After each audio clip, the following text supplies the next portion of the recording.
This is going to be an epic section because now we're going to start creating the base for this entire section, this code. Okay, so I'm super excited. If you don't want to code this with me, you don't have to. If you want to, great. I encourage you to do it because the more you code, the more intuitive and the better you become. So let's go. Let us code our simple HTML document. Here we go. Let's just define an HTML5 document by my text editor. You can kind of see, boom, it just gives me a standard template, which is awesome. The title of our document can just be, I don't know, accessing elements. There's two C's, huh? Accessing elements, because that's what this entire section is about, how to access elements in our DOM. Within our body section, and you know what I can do? You know what I'll do? Let me get rid of myself. Then we can put the browser to the one side, our code to the other, and we can see kind of how we build it up as we go on. There we go. Okay, and what I'm going to do is let us render this with the live server. Let's put that to the right, and we can put our text editor to the left. There you go. So we can kind of see as we go along how this will be made up. Okay, the first thing I want to have is I want to have an h1 tag with a ID of main. And we're going to call this accessing elements. We can save it and you can see on our browser, there it is. Then I want to have an h2 tag. We don't need any kind of attribute there. And in the h2 tag, I want us to using the ID. And I'm going to have a div tag below this with an ID of header. See what I mean now? Let's create a div tag and let's have an ID of header. And I want to access this by using, and let's just put this in bold, get elements by ID. We save this, there we go. So we've got accessing elements and we've got our h2 saying using the ID header. And I want to actually access that div tag by get elements by ID. Just remember what it is we're trying to do here. I'm trying to set up a base of HTML where we can access different elements in different ways. So one of the ways is get elements by ID, but that is not the only way. We're going to discuss a whole lot of them. So just bear in mind, you don't have to understand what they do yet, because in the upcoming lectures, we're going to be using them. For now, I just want to set us up. I want us to get the HTML ready so we know what we're doing when we start coding. Okay, so don't get lost in the detail. Don't panic with all these things. This is all I'm trying to do. Set up a simple document and then we're going to access different items on that document. Let's continue. There we go. There's kind of our first section. So let's actually go here. Section 1. I don't know, just to, let me get rid of these two forward slashes actually. Section 1. Okay, let's do now section 2. And here we want to use a different method to access the DOM. So here I want to use the class. And let's have a class of header. Okay. Again, I want to create a div tag, but now I want us to create a class of header. And I want us to have two div tags here.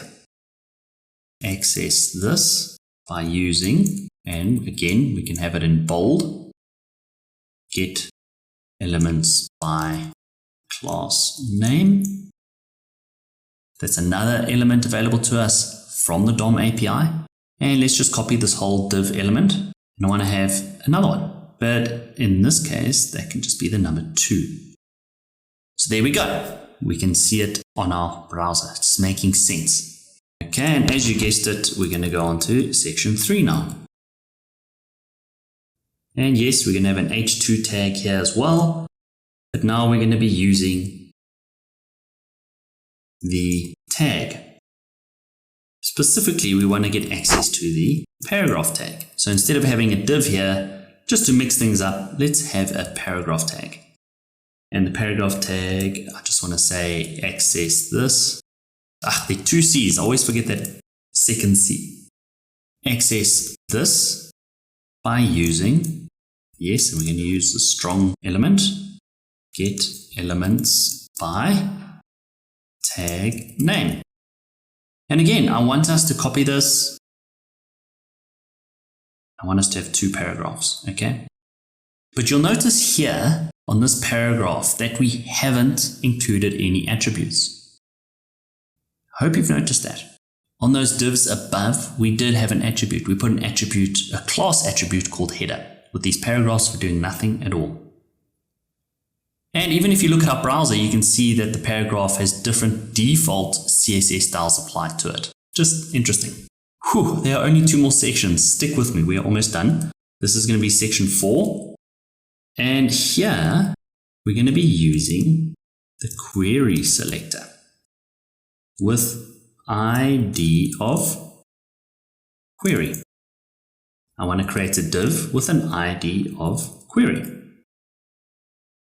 And we can access this by using, spoiler alert, query selector. So there we go. If we save our document, we can see that it's updating real time in our browser. By the way, it's doing this because I'm using Live Server, which actually just makes my own computer effectively a server. And it also tells the browser to refresh every time I save. It's a really cool plugin. If you want more details, let me know and I'll gladly help you out in the Q&A. And last but not least, let's get on to our section 5. Here we're going to be using the query selector all. And this time, just to mix it up, let's say with class of query all. And we can have a div with class of query all. That's one, all, ALL. And we can access this by using, again, spoiler alert, query selector all. Okay, and what I want to do again is I want to copy this div tag. And I just want us to have 2 of these elements.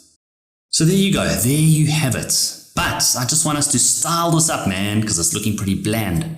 And it's going to be very, very boring still, but a bit better than what it looks like now. So all I want to do is I want to add a style element here within our head. And here I just want to style a few things. Firstly, the HTML looks terrible. Let's just change the font family to, I don't know, should we do sans serif? How does that look? Yeah, that's better, that's better. You got to agree with me. And then body, let's open up that. Let's fix that a bit. We'll go max width. Just to make it look a bit better, guys. 500 pixels. Let's save that. Okay. Yeah, we can also do margin. Let's put it in the middle of the page. Okay. And this isn't a CSS course. I might actually do an advanced CSS course at some stage, but let's, yeah, forget about that now. Let's put this, all our content in the middle of the page. What else can we do? We can also style our div tag and our paragraph tags. We should be adding a bit of padding, shouldn't we? So let's add padding, 0.8 em. How does that look? Yeah, that looks better. Let me just put this on new lines, easier to read. Again, let's add a margin. Okay, just to make it look a bit better.